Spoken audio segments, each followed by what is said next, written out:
7. 그들이 창구 앞으로 다가가자 네틀링그는 담배를 입에서 빼고 슈렐라에게 쾌활하게 고개를 끄덕였다. 창틀이 안에서 위로 올라갔다. 명단을 든 간수 한 명이 몸을 앞으로 내밀고 물었다. 당신이 수인 슈렐라요? 예, 슈렐라가 대답했다. 간수는 들고 있는 상자 하나에서 물건을 꺼내들고 물건 하나하나를 부르고 나서 탁자에 올려놓았다. 니켈로 된 시계줄 없는 손목시계 하나, 검정 가죽 지갑 하나, 내용물은 영국 돈 5실링, 벨기에 돈 30프랑, 독일 돈 100마르크 80페니, 녹색 넥타이 하나, 상표 없는 볼펜 한 자루, 회색, 흰 손수건 2장, 외투 한 벌, 레인코트, 검정 모자 하나, 질레트표 면도기 하나, 벨가표 담배 6개비, 셔츠, 네이, 비누, 칫솔 가지셨죠? 그렇죠? 여기에 사인하시고 개인 물건 중에서 없어진 것이 없는지 확인해 보시오. 슈렐라는 외투를 입고 물건을 주머니에 넣고 그 목록에 서명했다. 1958년 9월 6일 오후 15시 30분. 좋소. 간수는 말하고 창구 문을 내렸다. 네틀링그는 다시 담배를 입에 물고 슈렐라의 어깨를 다독거렸다. 이리 오게. 이쪽으로 나가야지. 다시 감옥으로 들어가고 싶나? 넥타이를 더 똑바로 매야 될 것 같은데? 슈렐라는 담배를 입에 물고 안경을 바로잡았다. 셔츠 깃을 세우고 넥타이를 맸다. 그때 네틀링그가 갑자기 라이트를 코 밑에 들이대자 그는 깜짝 놀랐다. 그렇지. 그건 모든 죄수가 똑같아. 높은 사람이든 낮은 사람이든 죄가 있든 없든 부자든 가난하든 정치범이든 파렴치범이든 가장 먼저 담배를 찾는 일 말이야. 슈렐라는 담배를 깊이 들이마시고서 안경 너머로 네틀링그를 빤히 보았다. 그러면서 그는 넥타이를 메고 셔츠 깃을 아래로 내렸다. 자네도 이런 일에 경험이 있나? 왜? 자네는 아니야? 네틀링그가 물었다. 이리 오게. 유감이지만 소장에게 인사를 안 할 수는 없지. 슈렐라는 모자를 쓰고 입에서 담배를 뺀 다음 마당으로 가는 문을 잡고 서 있던 네틀링그 뒤를 따랐다. 소장은 일요 면회 허가서를 내주려고 창구 앞에 장사진을 치고 있는 사람들 앞에 서 있었다. 소장은 키가 컸고 우아한 모습은 아니었으나 옷차림은 단정했다. 네틀링그와 슈렐라 앞으로 올 때 그의 팔과 다리의 움직임은 서민적이었다. 모든 것이 만족스럽게 빨리 정확하게 끝났길 바랍니다. 소장이 네틀링그에게 말했다. 고맙소. 정말로 신속히 끝났소. 네틀링그가 말했다. 좋습니다. 라고 소장은 말하고 슈렐라 쪽으로 몸을 돌렸다. 실례가 될지 모르지만 헤어지는 마당에 당신에게 몇 마디 해야겠습니다. 그는 웃으면서 말했다. 당신은 단 하루 내 보호 아래 있었고 조사과로 가야 하는데 잘못해서 감방으로 오긴 했으나 말입니다. 자, 보세요. 그는 형무소 안의 문을 가리켰다. 이 문 저쪽에 두 번째 문이 있습니다. 두 번째 문은 저쪽으로는 우리 모두의 최고의 것, 대단한 것, 자유가 있습니다. 당신에게 두었던 혐의가 정당했든 정당하지 못했든 간에 말이죠. 그는 또다시 웃었다. 당신은 손님으로 있던 이 담장 안에서 자유의 반대를 알게 됐습니다. 자유를 마음껏 누리십시오. 우리는 모두 포로예요. 우리 육신의 포로죠. 우리 영혼이 자유로워져서 창조자에게로 올라가는 날까지 말입니다. 그러나 손님으로 있던 내 담장 내에서의 포로 생활이 상징적인 것만은 아닙니다. 당신을 석방합니다. 슈렐라 씨. 슈렐라는 당황하며 손을 내밀었으나 얼른 도로 거두었다. 그는 악수하는 것이 이곳에서는 공식화되어 있지 않다는 것을 소장의 얼굴에서 알아챘기 때문이었다. 슈렐라는 당황해서 아무 말도 하지 않고 담배를 오른손에서 왼손으로 옮기고 네틀링그를 빤히 쳐다보았다. 페르디는 이 지상의 마지막 것으로 마당의 담장과 저기 보이는 하늘을 보았을 것이며 네틀링그의 담배 향으로 가득 찰 정도로 좁은 이 마당에서 들은 소장의 목소리가 그가 들은 마지막 사람 목소리였을 것이다. 소장은 코를 실룩거리며 말했다. 책이라는 자넨 담배를 피워도 괜찮은 줄 아는 모양이군. 네틀링그는 담배를 입에서 뽑지 않은 채 말했다. 작별 연설은 생략하는 게 나았는데 어쨌든 고맙소. 또 봅시다. 그는 슈렐라의 어깨를 잡아 그들 앞에 열려있는 안쪽 문으로 그를 밀었다. 네틀링거는 천천히 슈렐라를 바깥 문까지 밀고 나왔다. 슈렐라는 거기 서서 직원에게 서류를 건네주었다. 직원은 자세히 대조해보더니 고개를 끄덕이고 문을 열어주었다. 이게 바로 그것이군. 네틀링거가 웃으면서 말했다. 자유 말이야. 저 위에 내 차가 있으니까 데려다 줄 곳을 말만 하게. 슈렐라는 네틀링거 쪽으로 길을 건넜다. 운전사가 문을 열자 그는 망설였다. 자, 타게. 네틀링거가 말했다. 슈렐라는 모자를 벗어들고 차에 올라타 등을 기댔다. 그리고 그 뒤를 이어 타서 자기 옆에 앉은 네틀링거를 쳐다보았다. 어디로 가고 싶은가? 역으로. 슈렐라가 말했다. 거기에 짐이 있나? 아니. 이 도시를 벌써 떠나려고? 네틀링거가 물었다. 그는 몸을 앞으로 숙이고 기사에게 말했다. 중앙역으로 가지. 아니야. 아직 이 도시를 떠나려는 것은 아니야. 로베르토와 아직 연락 안 됐나? 안 됐어. 잘 안 보이네. 그와 연락하려고 온종일 노력했는데 그 친구가 피해. 프리츠 하이니 호텔에서 거의 잡을 뻔했는데 다른 출구로 빠져나가 버렸어. 나는 그 친구 때문에 꽤 당황스러운 일을 당해야 했네. 그 전에 만난 일은 없고 못 봤어. 한 번도 못 만났어. 그가 거의 숨어 살다시피 하니까. 자동차가 신호등 앞에 섰다. 슈렐라는 안경을 벗어 손수건으로 닦고 창가에 가까이 몸을 기울였다. 그렇게 오랜 세월이 지난 다음 이런 상황에서 다시 독일에 오게 되니 이상하다 생각이 들 걸세. 다시 알아보지 못할 것도 있을 거네. 네틀링거가 말했다. 다시 알아보겠는데 대충 사랑했던 소녀를 20년 뒤 부인이 되어 다시 알아보는 정도로 말일세. 이제 약간 뚱뚱해졌겠고 기름기가 끼었겠지.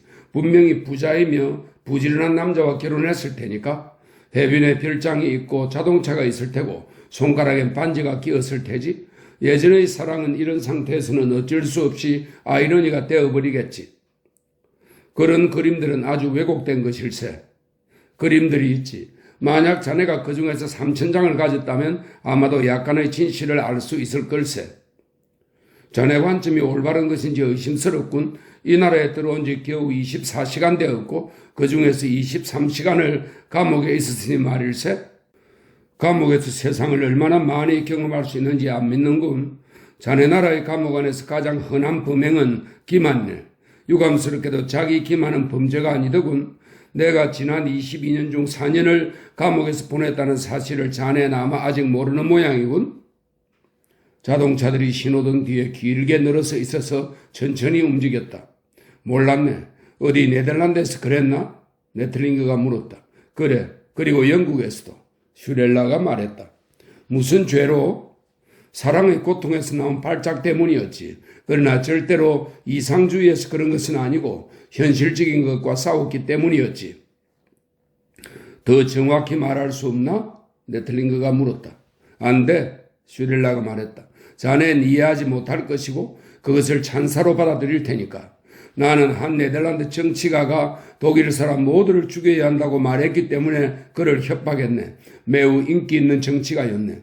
독일 사람들이 네덜란드를 점령했을 때 그들이 날 보호해 주었네. 그들은 내가 일종의 독일을 위한 순교자라고 생각했네. 그러나 그들은 내 이름을 지명수배자 명단에서 발견했고 나는 그들의 사랑을 피해 영국으로 달아났네. 그곳에서 나는 독일 사람들은 모두 죽이고 그 예술품만 구해야 한다는 한 영국 정치인을 위협했네. 이번에도 매우 인기 있는 정치가였네. 그러나 그들은 내 감정을 존중해야 한다고 생각하고 나를 곧 석방했네.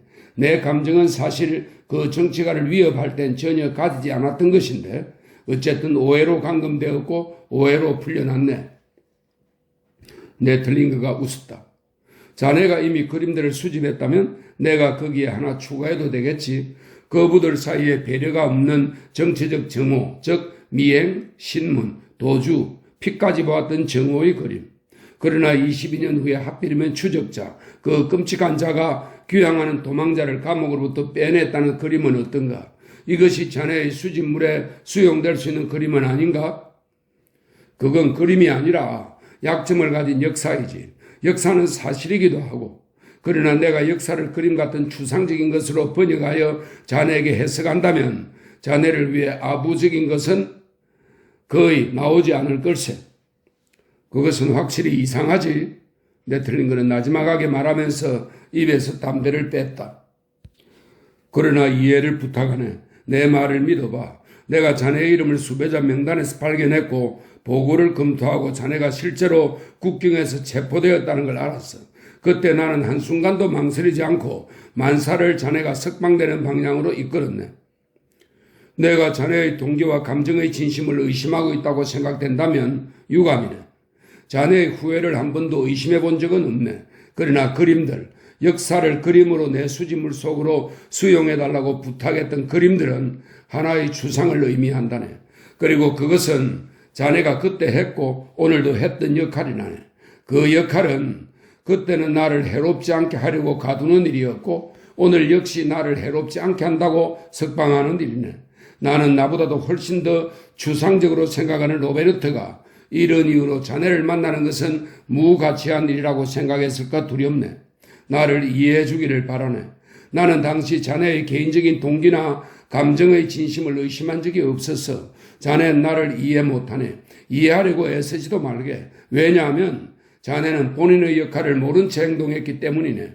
그렇지 않다면 자네는 냉소자이거나 범죄자야. 그러나 자네는 둘 다 아니거든. 자네가 찬사를 하는 건지 그 반대인지 이제는 정말로 모르겠네. 둘 다 조금씩 웃으면서 슈렐라가 말했다.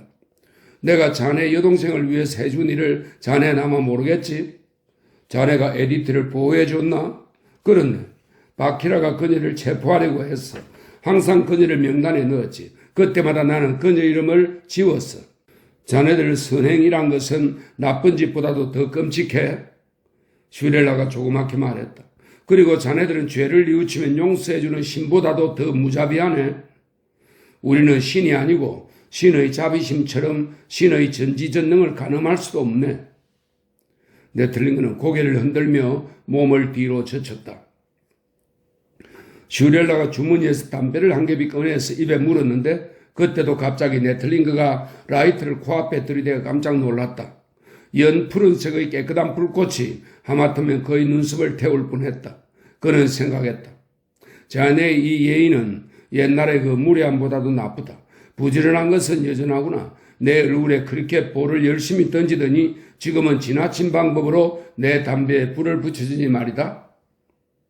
언제 로베르트와 연락이 될까? 그가 물었다. 월요일이나 되어야겠지. 주말에 그가 어디로 갔는지 알 수 없었어. 그의 아버지, 딸 모두들 집에 없었어. 자네가 오늘 저녁에 그의 집으로 찾아가 보든지 아니면 내일 아침 9시 반쯤 프린츠 하인리 호텔에 가보면 될걸. 거기서 그는 9시 반부터 11시까지 당구를 친다네. 감옥에서 사람들이 자네를 거칠게 대하진 않았겠지? 아니, 슈렐라가 말했다. 제대로 대했어. 돈이 필요하면 말하게. 자네 가진 것은 오래 가지 않을 거야. 월요일까지는 충분할 거야. 월요일부터는 돈이 생기니까. 기차역으로 가는 길에는 자동차들이 길게 넓게 늘어서 있었다. 슈렐라는 창문을 열려고 했으나 손잡이가 제대로 작동되지 않았다. 네틀링거가 그에게로 몸을 숙여 손잡이를 돌려 창문을 열었다. 난 차 안으로 들어오는 공기가 여기 안에 있는 공기보다 나쁠까 겁나네. 네틀링거가 말했다. 고맙네. 슈렐라가 말했다. 슈렐라는 네틀링거를 바라보고 담배를 왼손에서 오른손으로 옮겼다가 다시 오른손에서 왼손으로 가져갔다. 내 말 들어보게. 그때 로베르트가 때린 공은 발견됐나? 자네 기억나나? 그럼 물론 기억나지. 그 뒤에 그에 대해 정말 말이 많았지. 공은 못 찾았어. 그들은 그날 저녁 밤늦게까지 심지어 그 다음날이 일요일인데도 다음날까지 찾았지. 그들은 가만히 있을 수가 없었지. 나중에 누군가 그게 로베르트의 트릭이다 하고 주장하고 나섰어. 그는 공을 전혀 치지도 않았고 공연히 치는 소리만 흉내내서 공을 사라진 것처럼 했다는 주장이었어. 그렇지만 모두들 공을 보았잖아. 공이 나는 것을 못 보았는가? 물론 보았지. 그러니까 아무도 그 소문을 믿지는 않았지. 다른 어떤 사람들은 양조장 마당에 대기 중이던 맥주 차 위에 떨어졌다고 말하기도 했지. 조금 후 거기서 마차 한 대가 나온 걸 자네도 기억할 걸세. 그건 로베르트가 공을 치기 훨씬 전의 일이었어. 슈렐라가 말했다. 내 생각엔 자네가 혼동한 것 같은데? 아니야. 내가 거기 서서 기다렸고 모든 걸 정확히 보고 있었거든. 그 마차는 로베르트가 공을 치기 전에 나갔어. 아무튼 좋아. 네틀링거가 말했다. 어쨌든 공은 발견되지 않았어. 여기에 다 왔군. 정말 도움이 필요 없나? 필요 없네. 고마워. 난 아무것도 필요 없어. 그러면 최소한 식사라도 하는 건 어때? 좋아. 식사하러 가지. 슈렐라가 말했다. 운전사가 문을 잡고 있자 슈렐라가 먼저 내려서 두 손을 주머니에 넣고 네틀링거가 내리기를 기다렸다. 네틀링거는 의자에 있는 서류 가방을 집어들고 외투 단추를 잠그며 운전사에게 말했다. 5시 반경에 프린츠 하이니 호텔로 와서 날 픽업해요. 운전사는 모자에 손을 댔다가 차에 올라서 운전대를 잡았다. 안경, 축 늘어진 어깨, 기이하게 웃는 입, 윤기 없이 희끗희끗한 금발, 여전히 뒤로 넘겨 빗은 머리, 땀을 씻고 나서 손수건을 주머니에 넣을 때의 동작 등 슈렐라는 변하지 않았고 2~3살 정도 나이만 들었던 것 같았다. 자네 왜 돌아왔나? 네틀링거가 나지막하게 물었다. 슈렐라는 습관대로 눈을 크게 뜨고 입술을 깨문 채 그를 쳐다보았다. 오른손에 담배를 왼손엔 모자를 든 채 오랫동안 네틀링거를 쳐다보며 20년 이상 갈망해왔던 정오심을 일으켜보려 했으나 부질없었다. 그리고 누군가의 얼굴을 때리고 엉덩이를 발길로 걷어차면서 돼지 같은 녀석, 가엾은 돼지라고 외치고 싶었다. 그는 언제나 그렇게 단순한 감정을 표현할 수 있는 사람이 부러웠다. 그는 지금 둥그런 얼굴에 당황한 표정이나 웃음마저 띄고 있는 이 얼굴을 때리지도 엉덩이를 발길로 차지도 못하고 있다. 학교 계단에서 그의 다리를 끌어 넘어뜨려서 안경 다리가 부러졌고 그의 귓가를 뚫어버린 일이 있었다. 집으로 돌아가는 길에 그를 덮치고 집 문 앞까지 끌고 가서 때리기도 했던 녀석이다. 로베르트와 그를 철망채찍으로 때렸고 신문했고 페르디의 죽음에도 책임이 있다. 그가 에디트를 보호하고 로베르트를 석방해 주었다니. 슈렐라는 네틀링거에게서 시선을 떼고 역 광장을 바라보았다. 사람들이 붐비고 있었다. 햇빛이 빛나는 주말이며 택시와 아이스크림 장수들이 손님을 기다리고 있었다. 자주색 유니폼을 입은 호텔 보이들이 짐을 끌고 손님들 뒤를 따랐다. 잿빛으로 높이 솟은 성 세베린 교회의 전면이 보이고 프린츠 하이니 호텔 건물과 카페 크로네도 보였다.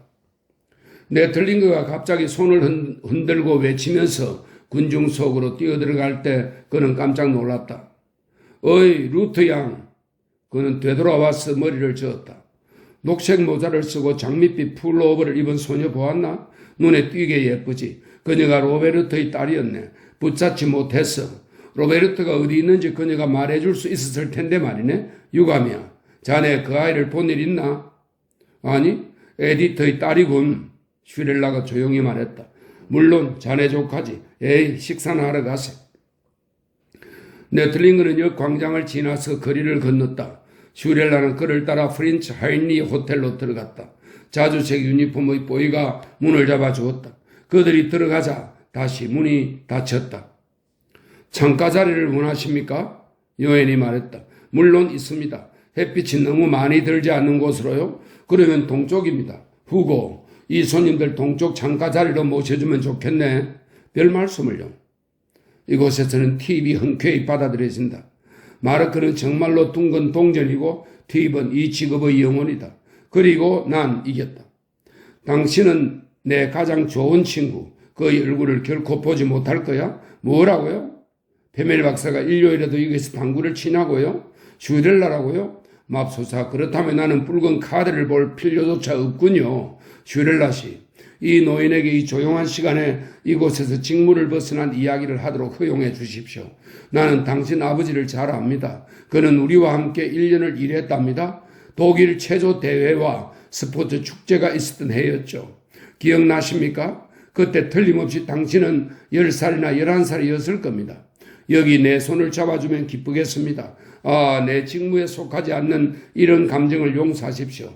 내 직무를 수행하기엔 내가 너무 나이가 들었어요. 당신 아버지는 아주 성실하고 품위 있는 분이었어요. 제기랄 그분은 전혀 뻔뻔스럽지 않았고 한 마리의 양처럼 뻔뻔스러운 사람에 속하지도 않았어요. 가끔 당신 아버지를 생각합니다. 혹시 당신의 오래된 상처를 건드렸다면 용서하십시오. 실은 나도 완전히 잊어버렸었어요. 이 돼지 같은 녀석들이 더 이상 아무 말도 하지 않고 있는 것이 다행입니다. 그러나 슈렐라 씨, 조심하세요. 조심해야 합니다. 가끔 난 오히려 이들이 승리했다는 생각이 들기도 합니다. 평화로이 보이는 걸 믿으면 안 됩니다. 직무에서 벗어난 감정과 이야기를 하는 것을 이 늙은이에게 허락해 주십시오. 후고, 이 신사들을 동쪽의 제일 좋은 자리로 안내해 드려요. 제일 좋은 자리로. 아닙니다, 슈렐라 씨. 일요일엔 페멜 박사가 당구를 치러 오시지 않습니다. 아니에요. 일요일에는 당구 치지 않아요. 그분은 기뻐할 겁니다. 당신은 젊은 시절 친구이자 사유의 동료였죠? 그렇죠? 모든 인간은 결국 잊힌다고 생각하지 마십시오. 주소를 남기시면 그분이 혹시 어떤 이유에서건 들르면 전해드리겠습니다. 사람을 보내든 전보를 치든 전화를 걸든 당신이 원하는 대로 하겠습니다. 우리는 손님을 위해서라면 무엇이든 합니다. 후고는 표정이 없었다. 표정을 잃는다는 것은 손님들의 바람을 이루어주는 것이다. 당구장에서 외치는 소리가 나면 비밀을 지켜야 한다. 철조망 채찍으로? 아니다. 누구를 믿거나 누구와 한패가 되는 일은 피해야 한다. 비밀 음수는 이 직업의 기본이다. 메뉴를 찾으십니까? 여기 있습니다, 손님. 자리는 편안한가요? 그 자리는 동쪽 창가 자리로 햇빛이 강하지 않은 곳이죠. 성세베린 교회의 동쪽 성당이 보이는 자리예요. 11세기나 12세기의 초기 로마네스크 건축 양식입니다. 초기 건축가는 이제는 야인이 된 하이니 백작입니다. 예, 신사분, 온종일 따뜻한 음식이 됩니다. 메뉴판에 있는 모든 음식은 12시부터 24시까지 가능합니다. 가장 좋은 메뉴가 뭐냐고요? 송별 파티를 하시는군요. 그렇게 믿고 말씀해 주시니 즐거운 웃음이 쉽게 나옵니다. 생각만 하지 마세요. 슈렐라, 네틀링거, 페멜, 결코 화합할 수 없는 사람들입니다. 등에 흉터가 있다고요? 웨이터가 곧 와서 당신들 주문을 받을 겁니다. 마티니 한 잔 마실 건가? 네틀링거가 물었다. 그러지. 슈렐라는 외투와 모자를 뽀에게 건네주고 머리를 매만지면서 자리에 앉았다. 호월에는 단지 손님 몇 명만이 뒤쪽 구석에 앉아서 서로 소곤거리고 있었다. 부드러운 웃음소리가 가볍게 샴페인 잔 부딪히는 소리에 묻히었다. 슈렐라는 뽀이가 그에게 내민 쟁반에서 마틴이 잔을 들고 네틀링거가 잔을 들 때를 기다렸다가 높이 쳐들어 그쪽으로 숙였다가 마셨다. 네틀링거는 어딘지 모르게 늙어 보였다. 슈렐라는 금발이 반짝이던 소년의 기억이 났다. 난폭한 입이었으나 착해 보이는 표정이었다. 높이뛰기 1m 67을 넘었고 100m를 11초 5에 달렸다. 슈렐라는 그 네틀링거를 승리자라고 또 난폭하나 착하고 솔직하다고 생각했다. 그러나 그들은 그들의 승리를 공공연하게 기뻐한 일은 없었다고 생각했다. 교육을 별로 잘 받지 못한 데다가 잘 먹지도 못했고 스타일도 없었다. 아마 너무 처먹었는지도 모르겠다. 벌써 반쯤은 대머리이고 촉초가 눈에는 나이 든 사람의 애잔함이 깃들어 있었다. 그는 전문가처럼 입을 쫑긋하고서 메뉴판을 들여다보았다. 흰 셔츠의 소매를 높이 걷어 올려서 발목 금시계가 드러났다. 약지에는 결혼반지가 끼어 있었다. 맙소사, 그가 모든 것을 행하지 않았을지라도 로베르트는 그와 함께 맥주를 마시거나 네틀링거의 교회 별장으로 가족끼리 배드민턴을 치러 아이들을 데리고 나갈 의향은 전혀 없었을 것이라고 슈렐라는 생각했다. 내가 추천해도 될까? 네틀링거가 물었다. 좋아, 그러지. 자, 에피타이저로 아주 맛있는 연어찜을 먹고 나서 감자튀김과 샐러드가 있는 닭고기를 먹지. 디저트로 뭘 먹을지는 식사 후에 결정하지. 나는 식사하는 중에야 비로소 디저트에 대한 식욕이 생긴다는 것을 알고 있나? 치즈, 과자, 아이스크림 또는 오믈렛 중에서 무엇을 선택할지 내 기분에 맡겨보지. 단 한 가지는 그 전에 이미 확실하네. 커피를 마신다는 것. 네틀링거의 목소리는 마치 어떻게 미식가가 될 수 있나 하는 코스에 동참하고 있는 사람의 목소리처럼 들렸다. 그는 암기한 연도 외우기를 끝내려 하지 않았다. 그는 그것을 자랑스러워하는 것 같았고 슈렐라를 보고 중얼댔다. 앙크르 코트 2인분, 송어 요리, 암석구이. 슈렐러는 네틀링거의 손가락이 의심스럽다는 듯이 메뉴 리스트를 아래로 짚어내려가다 어떤 요리에서 멈추는 것을 관찰하고 있었다. 손가락을 튕기더니 고개를 흔들었다. 결정이 안 된 것이다. 연계를 보면 언제나 마음이 약해지지. 슈렐러는 담배 한 개비를 입에 물었다. 이번에는 네틀링거의 라이트를 피할 수 있어서 좋았다. 그는 마티니를 홀짝거리며 눈으로 네틀링거의 검지를 따라갔다. 그의 손가락은 이제 디저트 목록에 있었다. 자네의 저주받을 만한 꼼꼼함이 튀긴 치킨 같은 싸면서도 먹을 만한 것에 대한 식욕마저 사라지게 하는군. 이들은 그냥 모든 것을 확실히 더 잘하고 있었고 명백히 최고의 자리에 있었음에도 심지어 식사 자리에서조차 이탈리아인이나 프랑스인들을 넘어서려고 한다고 그는 생각했다. 난 조그만 달그로 하겠어. 그가 말했다. 연어찜하고 아니 비싼 것은 피하는구먼. 엄청나게 배가 고플 텐데. 그렇긴 하지만 디저트를 먹을 거네. 자네 마음대로. 웨이트는 쟁반에 마티니 2잔을 더 가져왔는데 숙박료보다 그게 더 비싼 것 같았다. 네틀링거는 쟁반에서 잔 하나를 들어 슈릴러에게 주고선 자기 잔을 들고 몸을 앞으로 굽혔다. 자, 자네 건강과 자네 특별함을 위해서 고맙네. 슈릴러는 고개를 끄덕이고 들이켰다. 지금도 알 수 없는 것이 하나 있네. 어떻게 그렇게 빨리 국경에서 날 체포할 수 있었을까 하는 거야. 그가 말했다. 자네 이름이 그때까지 수배자 명단에 있었다는 것이 진짜 재수 없었던 거네. 살인 미수범의 공소시효는 20년이니까 자네 이름은 2년 전에 지워져야 했네. 살인 미수? 슈렐라가 물었다. 그래. 그때 바키라에게 저질렀던 자네의 행동에 그런 죄목이 붙었네. 자네 내가 그 일에 가담치 않았다는 걸 모르나? 나는 그 일에 한 번도 찬성한 일이 없다네. 그럼 더 좋지. 그러면 자네 이름을 수배자 명단에서 완전히 지우는 일이 어렵지 않을 걸세. 내가 자네 신원을 보증해서 잠정적으로 석방되도록 영향을 미칠 수 있었지. 이제 모든 것이 단지 형식적일 거네. 내가 먼저 수프를 시작해도 될까? 그러게, 슈렐라가 말했다. 네틀링거가 언접시에서 스푼으로 수프를 먹는 동안 슈렐라는 고개를 정거장으로 돌렸다. 수프에 든 누르스름한 작은 경단은 독일의 풀밭에서 자란 가장 귀한 소들의 골수에서 나온 것임이 확실했다. 쟁반 위에 있는 연어찜은 신선한 녹색 샐러드 사이에서 금빛으로 빛났다. 토스트는 갈색으로 구워져 부드러웠고 버터 덩이 위엔 은빛 물방울이 반짝였다. 네틀링거가 식사하는 걸 보면서 슈렐라는 북받쳐 오르는 비참한 감정을 억누르려고 애썼다. 그는 언제나 식사를 형제의 고귀한 행위로 여겨봤다. 초라한 호텔에서건 훌륭한 호텔에서건 사랑의 식사해야 한다고 생각해왔다. 혼자 식사해야 하는 것이 그에게는 언제나 불행으로 여겨졌다. 대합실에서든 그가 묵었던 수많은 여관의 식당에서든 혼자 식사하고 있는 남자들의 시선은 그에게는 언제나 불행한 자의 시선이었다. 그는 식사 때 언제나 대화를 하려고 했고 여자와 앉아서 식사하는 것을 가장 좋아했다. 빵을 조각으로 떼어내면서 몇 마디를 서로 주고받고 수프 접시를 놓고 미소를 교환하고 손을 몇 번 뻗침으로써 순전히 생물학적인 과정들을 참아내며 즐기는 것을 그는 좋아했다. 네틀링거 같은 남자들은 그가 수도 없이 보아왔던 죄수를 상기시켰다. 이들이 식사하는 모습이 그에게는 사형수의 식사를 떠오르게 했다. 식사 예의를 잘 알고 있고 존중하면서도 예식을 무시하고 완두콩 수프를 너무나도 진지하게 그리고 퉁퉁한 암탉을 죽이듯이 먹는 것이었다. 그는 네틀링거에게서 시선을 떼고 정거장을 바라보았다. 정거장 입구에 걸려있는 커다란 현수막에 쓰인 글귀를 읽었다. 여러분의 귀향을 진심으로 환영합니다. 자네 날 귀향자라고 부를 수 있겠나?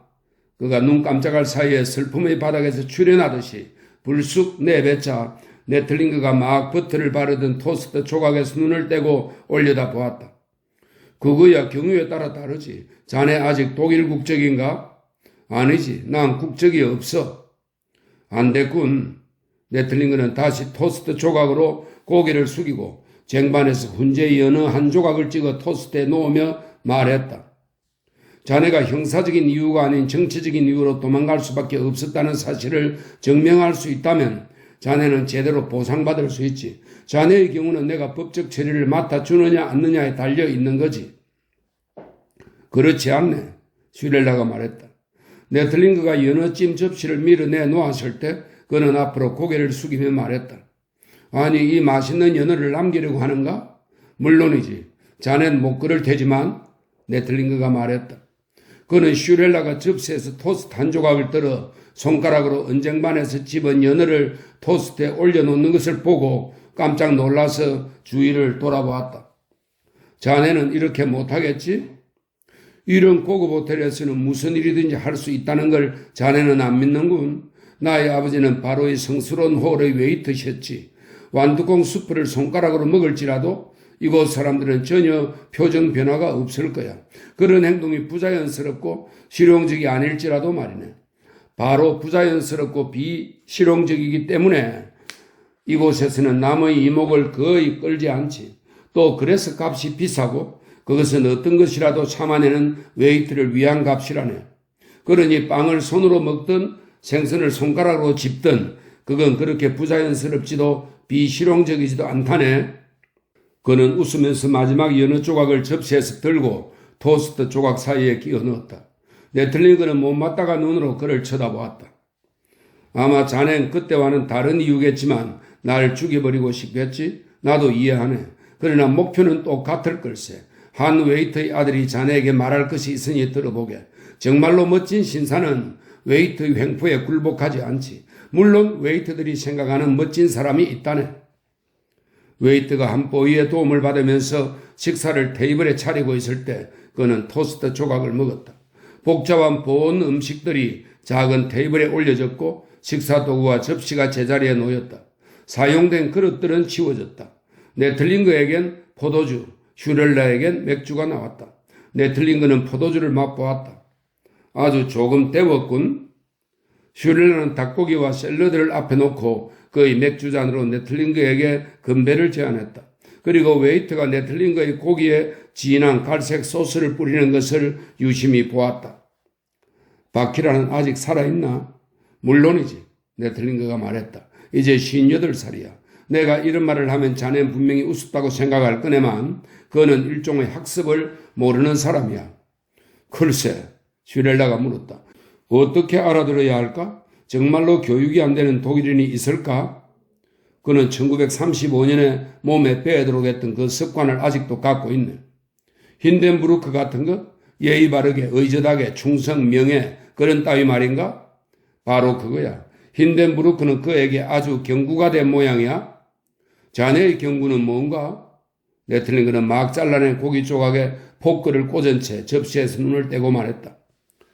자네가 날 이해할 수 있을지 모르겠지만 나는 민주주의자야. 확신해서 나온 것이지. 그는 고기 조각으로 다시 고개를 숙이고 포크로 고기 조각을 찍어 올려 입에 넣고서 냅킨으로 입을 닦았다. 그리고 머리를 흔들며 포도주 잔을 잡았다. 드리슐러는 어떻게 되었나? 슈렐러가 물었다. 드리슐러? 생각이 안 나는데. 뒤에 배선장이 된 아래 항구에서 살던 늙은 드리슐러 말이네. 자네는 또 우리와 한반이었던 알로이스도 기억 안 나나? 아, 접시에서 샐러리 샐러드를 잡으면서 네틀링그가 말했다. 이제 생각나는군. 알로이스는 우리가 일주일 내내 찾았지만 끝내 못 찾았지. 늙은 드리슐루는 바키라가 직접 신문했는데 아무것도 찾아내지 못했고 그의 부인에게서도 마찬가지였네. 그들이 아직 살아있는지 모르나? 모르는데 그 아래 지역은 폭탄이 잦았어. 원한다면 알아봐 줌세, 맙소사. 그는 나지막하게 말했다. 무슨 일이야? 뭐 하려고? 나가고 싶네. 슈렐라가 말했다. 미안하지만 지금 여기서 나가야겠어. 그는 일어선 채로 맥주를 비우고 웨이터에게 눈짓을 보냈다. 웨이터가 조용히 다가오자 슈렐라는 언쟁반을 가리켰다. 언쟁반에는 아직 닭고기 3조각이 보온판 위에서 지글지글 끓고 있었다. 미안하지만 기름이 밖으로 새지 않도록 저것 좀 포장해 주겠소? 예, 그렇게 하겠습니다. 웨이터는 보온판에서 쟁반을 들고서 몸을 구부려 가려고 하다가 돌아서서 물었다. 손님, 감자도 그리고 샐러드도 포장해 드릴까요? 아니요, 감사합니다. 슈렐라는 웃으면서 대답했다. 감자튀김은 눅눅해지고 조금 지나면 샐러드는 맛이 없어요. 그는 흰머리의 웨이트 얼굴에서 비꼬는 투를 찾아보았으나 그런 기색은 없었다. 네틀링은 언짢은 표정으로 자기 접시에서 고개를 들고 쳐다보았다. 좋아. 자네 내게 복수를 하겠다는 거지? 하지만 자네가 이런 식으로 할 수밖에 없는 걸 난 이해하네. 내가 자네를 죽인다면 차라리 좋겠나? 네틀링은 잠자코 있었다. 결코 복수가 아니야. 슈렐라가 말했다.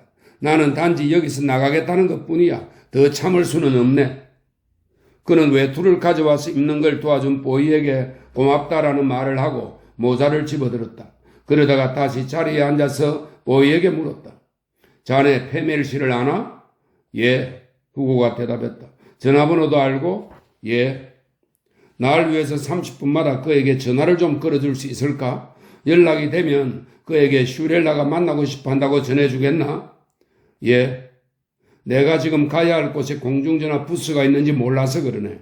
그렇지 않으면 내가 직접 알 텐데 내 이름 기억하나? 슈렐라 씨라고 하셨죠? 후고가 말했다. 그러네. 6시 반쯤 와서 자네를 찾지. 자네는 이름이 뭔가? 후고입니다. 대단히 고맙네 후고. 그는 일어서서 아직도 접시에 있는 고기 조각을 먹고 있는 네틀링거를 내려다 보았다. 악이 없는 행동을 자네가 복수의 행위라고 생각하니 유감이네. 난 한순간도 복수를 생각해 본 적은 없네. 그러나 이제 내가 가고 싶어 한다는 걸 자네는 이해할 걸세. 내가 손님처럼 느껴지는 이 도시에서 오래 머무르고 싶지 않고 해야 할 일도 몇 가지 있네. 수배자 명단을 다시 상기해 줄 수 있겠나? 물론 난 언제나 자네를 위해 시간을 비워두겠네. 개인적으로 만나도 되고 사무실에서 만나도 되고 자네가 원하는 대로 하지. 슈렐라는 웨이터의 두 손에서 깨끗하게 포장된 흰 상자를 받아들고 팁을 주었다. 기름이 밖으로 빼지 않을 겁니다, 손님. 웨이터가 말했다. 모든 것을 셀로판지로 싸서 우리 특수 피크닉 상자에 넣었으니까요. 자, 또 보지. 슈렐라가 말했다. 네틀링거는 고개를 약간 쳐들고 말했다. 또 보세. 예, 물론이죠. 로마 어린이 묘지 가는 길이라는 팻말 보셨죠?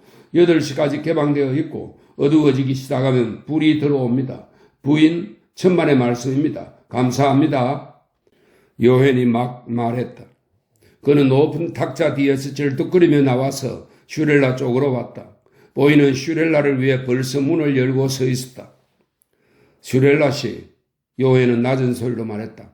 베멜 박사에게 어디로 연락하면 되는지 알아내기 위해서 모든 방법을 동원하겠습니다. 그 사이에 카페 크로노에서 한 가지 정보를 들을 수 있었습니다. 7시경 그곳에서 부친 베멜을 위한 가족 파티가 있답니다. 그곳으로 가시면 확실히 만나실 수 있을 겁니다. 고맙소. 매우 감사합니다. 슈렐라는 이 경우엔 팁을 주는 것이 적합하지 않다고 생각했다. 그는 노인에게 미소를 보이고 문을 나갔다. 그를 뒤로 한 문은 조용히 제자리로 돌아갔다.